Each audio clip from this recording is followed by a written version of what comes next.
نعت کا مضمون رکھا. ان کے ایک سبق کا عنوان ہے عرس صحابہ. زور سے کہہ دو ذرا سبحان اللہ. عنوان ہے عرس صحابہ. میں لکھنے والے کو عوام کی عدالت میں بلا کے پوچھتا ہوں، بتاؤ جن لوگوں نے یہ لکھا ہے تو کیا ان کے نزدیک معنی یہی تھا کہ صحابہ معاذ اللہ مر کے مٹی ہو گئے؟ تم نے عرس ولی تو کہا، مگر تم ولی سے آگے جا کے نہیں دیکھتے کیا ہو رہا ہے. آج فرق تو اتنا ہے، وہ کہتے ہیں برسی. ان کا کوئی مر جائے تو وہ اسی دن یاد مناتے ہیں، لکھتے ہیں برسی. اور ہم جب بزرگوں کی یاد مناتے ہیں تو لکھتے ہیں عرس. ذرا نوجوانوں توجہ کرو میں کیا کہہ رہا ہوں، اور صدقے جاؤں تمہارے سننے پہ میری قوم. وہ یاد منائے تو لکھے برسی، ہم یاد منائے تو لکھے عرس. ان کی ہے برسی، ہمارا ہے عرس.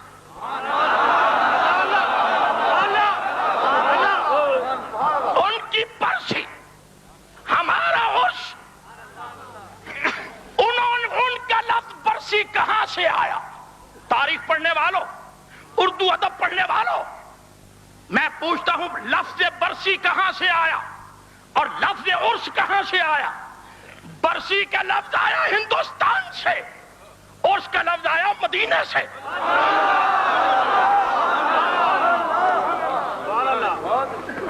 تمہیں وہی لفظ پیارا جو تمہارے آباء و اجداد کی طرف سے ملا، ہمیں وہی لفظ پیارا جو مدینے سے ملا. اور آج کے اخبار میں ایک بات لکھی ہے کہ یہ صوفی کسی امام نے نہیں کہلایا تھا. یہ لفظ صوفی کہاں سے نکلا ہے؟ میں ان کو انصاف کی عدالت میں بلا کر، انصاف کے دروازے پہ دستک دے کر علم کی بات کی طرف متوجہ کرنا چاہتا ہوں کہ اللہ سب کو دعا کرو مدینے لے جائے. اونچی آواز سے کہہ دو. اب پیر کامل کے سامنے بیٹھے ہو، زور سے کہہ دو. جوانوں کی طرح کہہ دو. اللہ کی قسم میں نے ایک عرس میں آ کے آمین کہا تو پیر صاحب کے ساتھ لندن بھی گیا، مدینے بھی گیا، اور اب دوسری آمین کہہ رہا ہوں، آسٹریلیا بھی جاؤں گا، امریکہ بھی جاؤں گا. سنو، یہ لفظ صوفی کہاں سے نکلا ہے؟ آج بھی مدینہ شریف چلے جاؤ، اصحاب صفا کا چبوترا موجود ہے. کہہ دو سبحان اللہ. جوانوں کی طرح اصحاب صفا کا چبوترا آج بھی مدینہ کی مسجد میں موجود ہے. اصحاب صفا کے چبوترے پر جو طالب علم پڑھا کرتے تھے انہیں صوفی کہا جاتا تھا. صوفی کی تاریخ، صوفی کا تعلق برسی والوں سے نہیں، اصحاب صفا کے چبوترے سے وابستہ ہے. اور یار ان صوفیوں نے تو انقلاب پیدا کر دیا. ان کے پاس تلوار نہیں، ڈھال نہیں، غیر حکومتوں کی امداد نہیں. ایک سہارا ہے، ایک ضرب کاری ہے، ایک للکار ہے، ایک پکار ہے، ایک پیام ہے، ایک پیغام ہے. اللہ ہو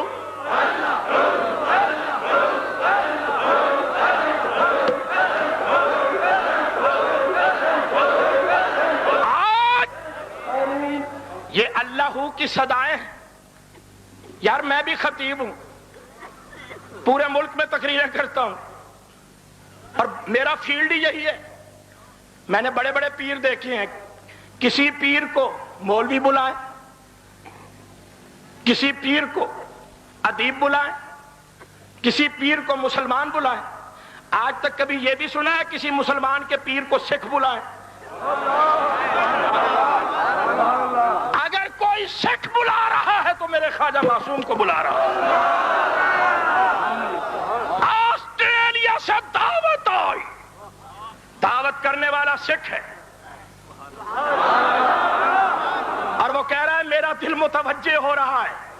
اور کلمہ پڑھنے والوں کو کلمہ پڑھانا بہادری نہیں، بہادری تو یہ ہے، قوت ولایت تو یہ ہے کہ غیر بلا بلا کے کہے ہمیں بھی دیدار کرا دے خواجہ،